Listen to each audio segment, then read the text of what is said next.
Good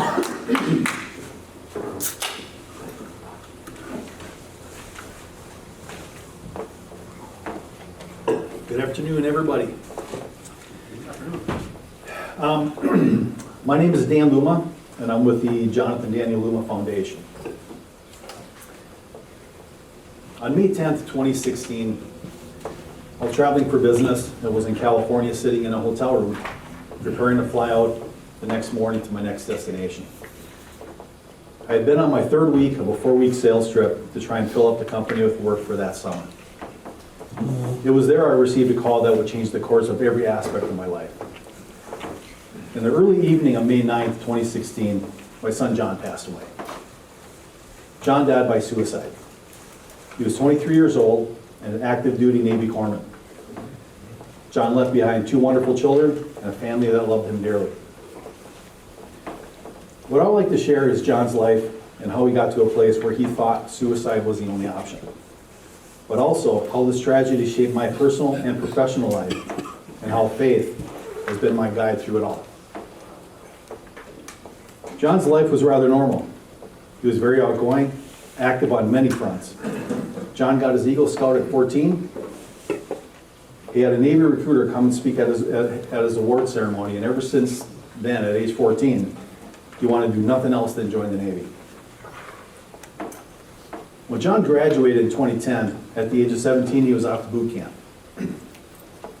Over the next 6 years, John would go through boot camp and corps school, be stationed at Great Lakes, Illinois, San Antonio, Texas, Fort Buford, Parris Island in South Carolina, with his last post being the Naval Air Station in Jacksonville, Florida.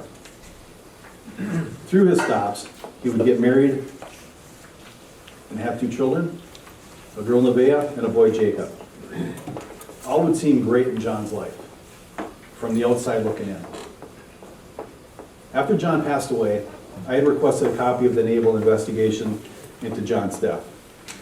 One thing the military does great is investigate. And I think I received a binder that was about 1 inch thick of actually John's whole history in the Navy, especially the last 18 months prior to his death. Through this research, I would learn that there was a suicide note and several instances of mental health struggles, all of which was hidden deep that John seldom talked about. However, once learning the last 18 months of John's life, especially the last 5 months prior to his death, several things started to add up and the warning signs appeared. But I was too late to do anything about it. I have regret not recognizing the signs, which may have made the difference between life and death. It's my hope and prayer that you leave here today with a little insight on your life with good mental health. I'll also go through tips on how to recognize warning signs and how to approach someone that is struggling, be their battle buddy, and get them some help. But first, I'd like to share how this tragedy has reshaped my life. Our family was always tight-knit and supportive. I would not have imagined our new family dynamic that occurred when we lost John. Our family has always been supportive of one another and very seldom had large family issues. But looking back, we went through life kind of like we were an autopilot. Like any other family, we spent time at work, running kids to sports, eating usually on a run, and spending our hour at church on Sundays. That was about to change. When I got the news of John's passing, my first call was back home to the family. After that impossible call, work travel became a distant thought. I immediately booked a red-eye to Jacksonville. As I called back to the family and told them of my new travel plans, they had informed me that they already booked a flight to Jacksonville and would arrive 2 hours after I landed. We spent the next few days on base working through military protocols to bring John home. The bond we have as a family changed to a level that today still amazes me. Our hearts feel intertwined with each other like never before. Small petty things no longer matter. Our collective bond with our faith grew to new levels. Faith and family were now the cornerstone of our daily lives. It's really what has pulled us through. As our family came through the other side of this, I realized I was hanging on by a thread. As head of household, it was my job to take care of everybody. Isn't that our job as men and heads of our households? to be strong, unwavering in times of tragedy, to protect our family. It took about 2 years of being strong for the family before emotionally I crashed and hit that darkness. And it was not myself, which is really where John was at when he took his life. I blame myself for not protecting John and not realizing John was in such darkness. My wife Leslie helped me raise my hand to say I need help. My first call was to my pastor. He became my battle buddy and guided me to contact a Christian counselor, which started my journey to better mental health. He helped me understand where John was at the time in his life, and there was no way for me to know what his path was. As I will always have that emptiness of not being able to protect John, I'm in a much better place with my mental health. You see, as men, we are trained to be strong and protect others. I'm here to tell you that while you're doing that, you must take time to work on yourself. And if seeing a counselor is your next step, don't be afraid to take that next step. It's nothing you should be ashamed of. In fact, it could be the bravest thing you do. Your mental health drives your relationships with your family, friends, and coworkers, and really can make life so much better and so much more rewarding. Mental health is something that you need to keep in check and work on as you would your body to keep physically fit. I've developed a bi-weekly habit of meeting with a group of faith-based people from Dave Ramsey's Entre Leadership Program. We openly share what's going on with personal and business and our personal and business lives, support each other, and keep each other accountable. It helps Leslie and I keep in check, knowing that we're not alone in this fight. With business, as I don't want to distract too much away from the main purpose here today, I would be remiss not to touch on how this life-changing event affected our business. For 18 years, my wife, Leslie, and I owned a drafting and design business in Wausau, which we sold about 2.5 years ago. In 2016, we were running strong and had about 25 employees. When we lost John, we took a few months off, but in reality, we really weren't present for about 6 months. When we finally got back to our daily routine, we realized the business was in dire straits. We discovered we only had 2 weeks of work remaining for our team. It really was another blow in our already fragile rebuild of our new reality. First I prayed a lot. Then I hit the phones, called in many favors, took jobs at cost and below cost to keep everybody working. We did make it through, and within 6 months had the company back to where it was in early 2016. We had lost close to $500,000 that year. But most importantly, it really wasn't money that was the issue. It was we let our team down, and they depended on us for their livelihood. Leslie and I realized how much the business relied on us to be present and engaged every single day. We had to make a change, so if this ever happened again, the company could function without us, if anything else ever happened again. We worked hard to put in place procedures, redundancies, and personnel for a truly self-sustaining company. We did succeed in this endeavor, and there was an unexpected byproduct of the task. We actually had more time with our family. As I look upon this crowd, many of you are owners or business leaders in your field. I encourage you to take stock of your business and life. Make sure it's set up in a way that if tragedy does hit you and or your family, your burden is reduced knowing that you're set up for things to continue without you. It's really the responsible thing to do. Through the 6 months after John passed, our team at the office stepped up as best they could to keep things moving as long as they could with what we had in place at the time. After we worked with them to make the company self-sufficient, our coworkers changed to our working family, where we would do anything for each other, which is really perfect company culture, and we had a great company culture after that. So I've been speaking on mental health and suicide prevention since 2017. We started the Jonathan Danny Luoma Foundation. To be straightforward with you, After speaking on this topic, it usually takes me about a week to regroup as I talk about John's life, his death, and suicide prevention. I basically relived the day of his death, all that led up to it, and the aftermath. I've tried various forms of speaking and rearranging presentations to try and make it easier easier to speak about as well as easier to listen to as an audience. In conclusion, I've always come back to this is a hard subject, and sometimes even harder to sit through than speak of. It's a topic that's difficult to make lighthearted, and to leave out content might be uncomfortable.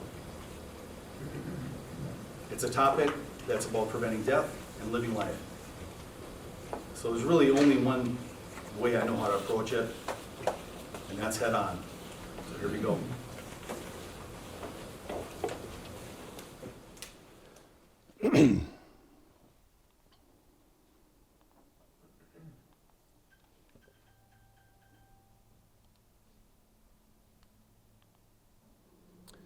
So this is our empty chair in our home. Jonathan Daniel Luoma took his own life the evening of May 9th, 2016. He was 23 years old and an active duty Navy corpsman.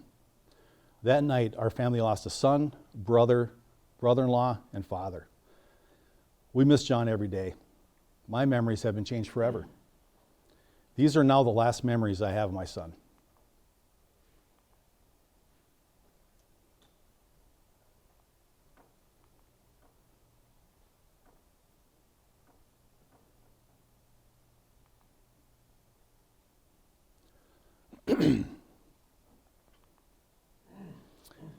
So what I want to go through today is why it's important to have an open discussion about mental health and preventing suicide. We need to eliminate the stigma against mental health. We're going to talk about the myths versus the realities. Bullying in social media is huge in our high schools especially. Depression and invitations to intervene. We will end it with hope. To have faith to step out of your comfort zone to help others.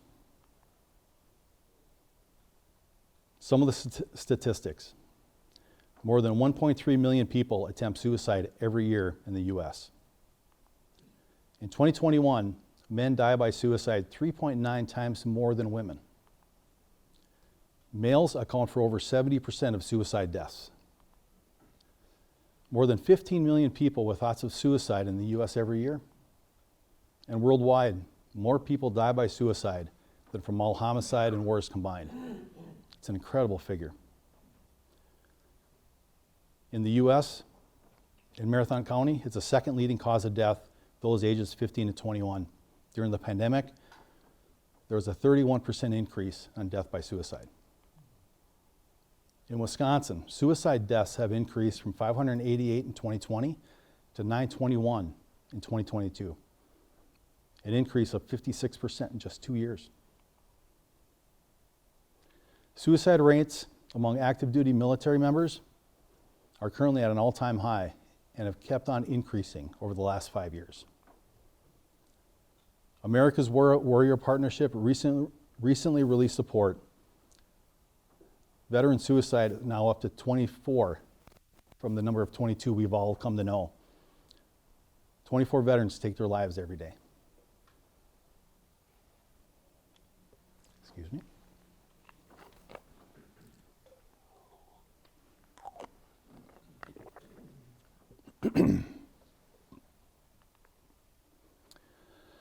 In our case with John, you would have never known he was struggling. On the surface, he's very outgoing. He was active in high school snowboarding, youth group at church, and scouting. In the military, he was always the center of his friends group and within the community. Certainly no outward signs of struggle. So how do we identify people at risk of suicide? What does a person at risk of suicide look like? What does a person who has thoughts of suicide look like? What about someone who has attempted in the past? There is no single profile or stereotype of a person at risk of suicide, and certainly in John's case, wasn't present. Again, outside looking in. There's always been a stigma related to mental health. Let's try and break down a few of these myths that we can help eliminate this stigma. One myth, depression is a sign of personal weakness. In fact, even the toughest people we know can experience depression. It takes strength to stand up and face depression and ask for help with mental health challenges. Myth, depression is a life sentence. Reality, depression can be treated and recovery is possible. I know that personally. Let's put mental health struggles in perspective and not being afraid. I put this in a very simple comparison. Diagnosis of depression is no different than going to the doctor to see if you have any other physical struggle. You go to the doctor for a diagnosis, you and your doctor come up with a treatment plan, and if you follow that plan, recovery is possible. The same path works for depression and mental health. The more we speak openly about mental health, as we do about most other physical ailments, the quicker we can end the negative stigma about mental health. There was a time not so long ago that speaking about mental health was a risk for a career for anybody that has a public platform. In the last few years, there's been a movement where some public figures have lent their voice and shared their mental health journeys in a very honest and transparent way. This public awareness will further help eliminate the stigma. Here are just a few famous figures who have struggled with mental health and some that have spoken out and shared their struggles.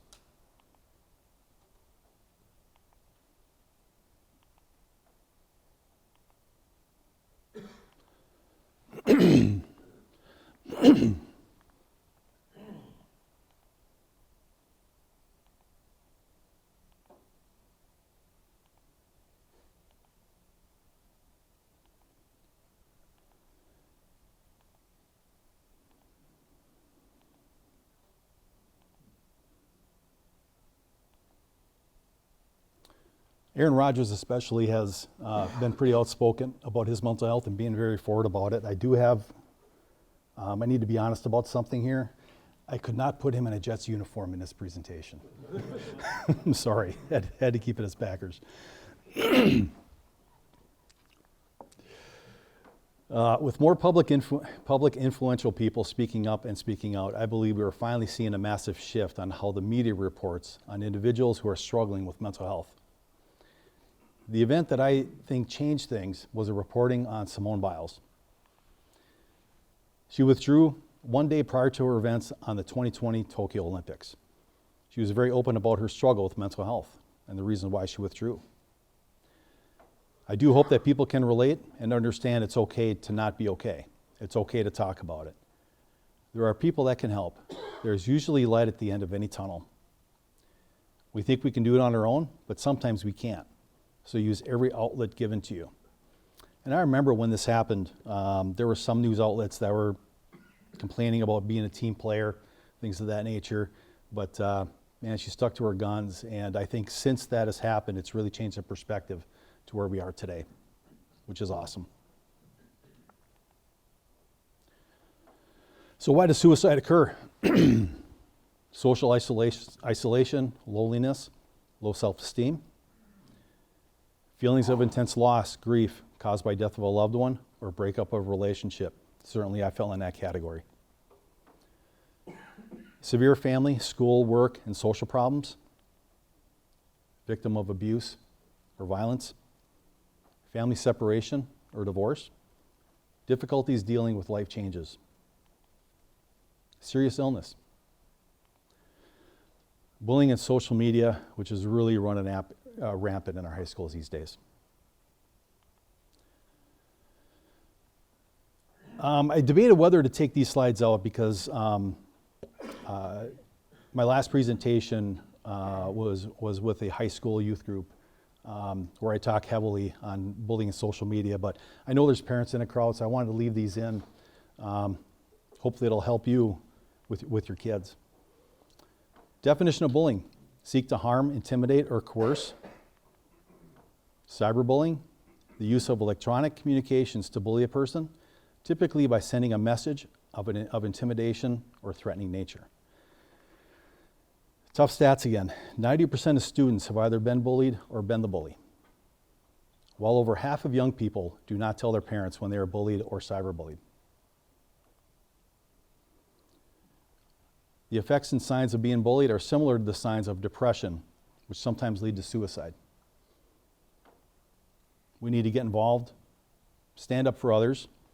I tell the kids, inform a trusted adult. Parents, guardians, get on all your kids' social media accounts and be aware. When I present these slides to the younger audience, I have them stand up, and then I'll have the front row sit down so they can feel the magnitude of what 90% looks like. I also tell them, which is not a popular conversation, I also tell them that their social media accounts and their phones are not theirs to control. Parents have every right to control all the passwords and devices. It's not because you guys intentionally want to snoop. It's because they want to keep them safe. Parents, I'll tell you it's okay to monitor all of your kids' social media. It's one very simple and easy way to see if they're being bullied or they are the bully. It will also give you insight to any changes of their behavior, because that's one thing we're definitely going to pay attention to. What to look for? What might be the signs of depression? Feeling trapped, hopeless, dramatic mood swings, being withdrawn with loved ones in society, threatening to kill themselves, talking, writing about death or suicide, increasing use of alcohol or drugs, behaving recklessly, seeking revenge, feeling rage, experiencing anxiety, agitation, sleeping constantly, or not being able to sleep. So this is the last picture that we have of John with our family, which is about a month before we lost him. When John had passed, we started thinking back of some of the things that would have triggered his reasoning to take his own life. I'll talk more on this shortly, but I can tell you that it was really not one thing. It was a combination of a lot of things on the screen. It got to a point where he felt that the weight was so heavy that there was no hope. See, when the darkness comes and overtakes people at risk, the loss of hope becomes their daily reality.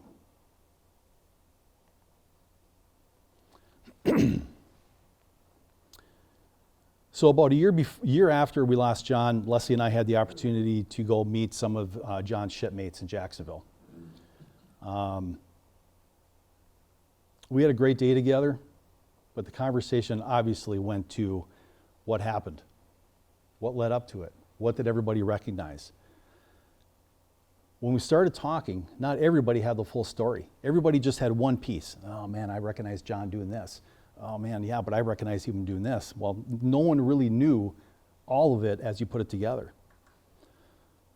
So when we put it together, we finally realized that there was something wrong.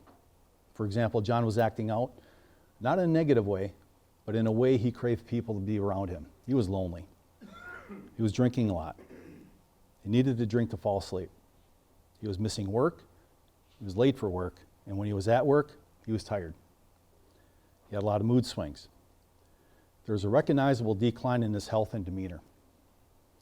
Comparing notes, we recognized a year later that John really needed help. It was too late. Then the last day, obvious invitations were present.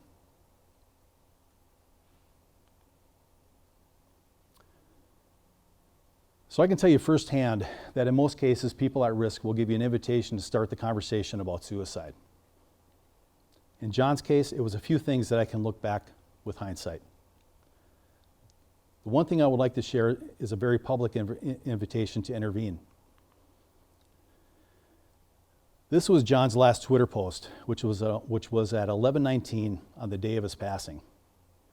At this point, John had already a plan in place to take his own life.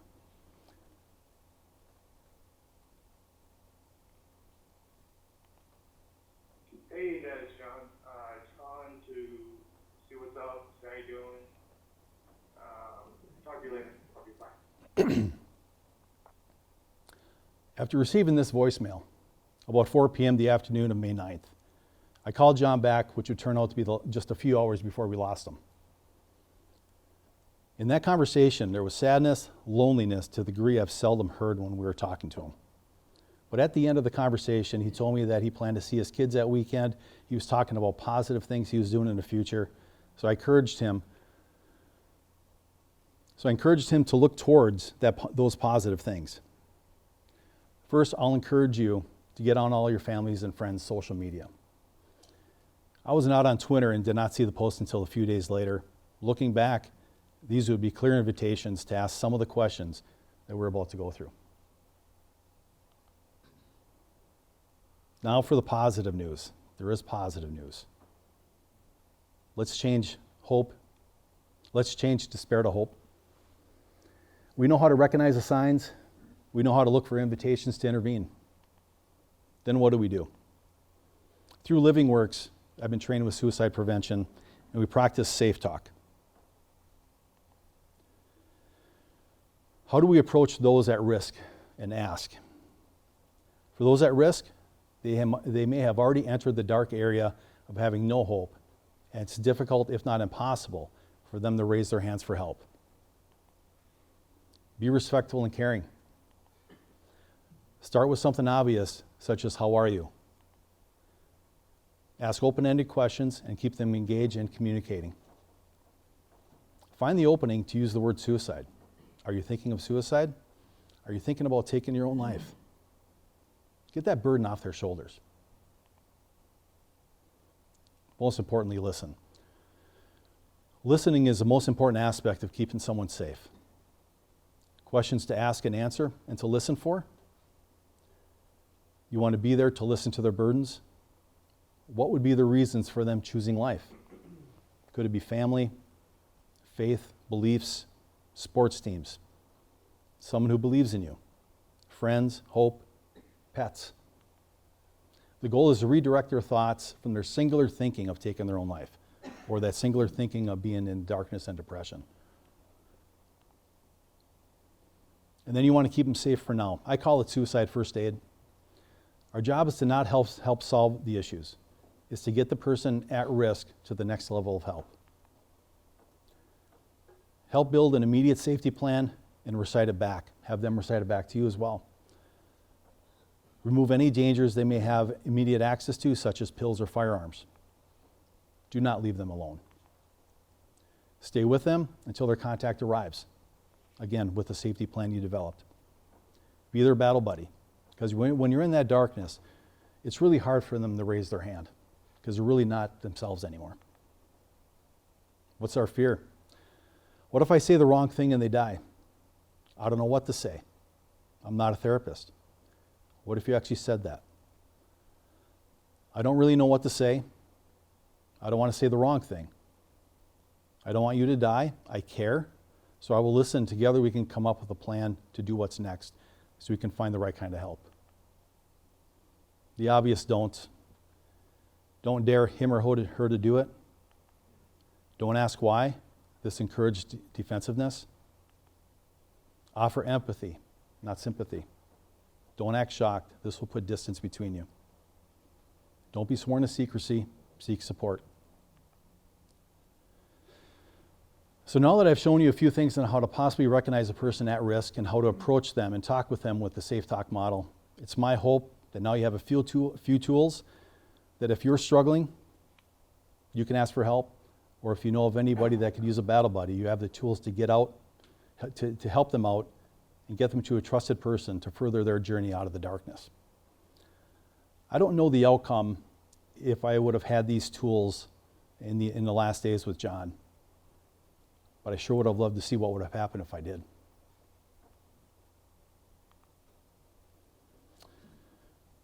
What do we need to do to make what we learn successful?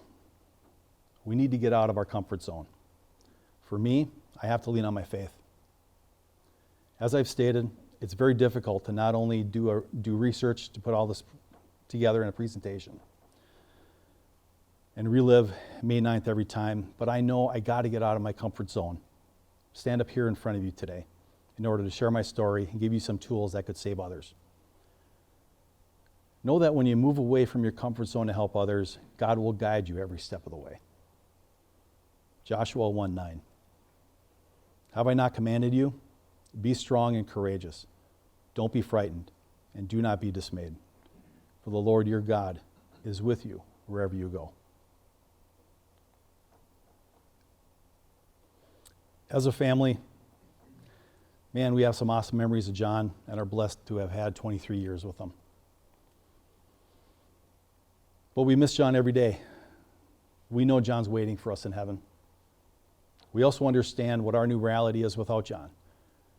This is a picture of our daughter Lauren's wedding almost 3 years ago. The two children in front are John's kids, Jacob and Nevaeh. We're blessed to be able to have them home in Wisconsin this year for Christmas. They've never seen snow, so that'll be fun. So with the Jonathan Danny Luoma Foundation, we provide community support in suicide prevention. We also support vets with post-traumatic stress. Thus far, we've given 6 dogs to 6 veterans with post-traumatic stress. And if you've ever seen what a dog can do for a veteran, it's amazing. There are other resources around the area as well. One of them is Johnny and Friends. You can certainly speak to, Bob afterward for some of those resources. In closing, I want to say thank you to Leading with Power Group to allow me to speak today. Certainly was a pleasure being here. Good luck hunting. Be safe. My contact information is on the screen if anybody wants to reach out. And I don't know if we have time for any Q&A, but I'm certainly open for anything.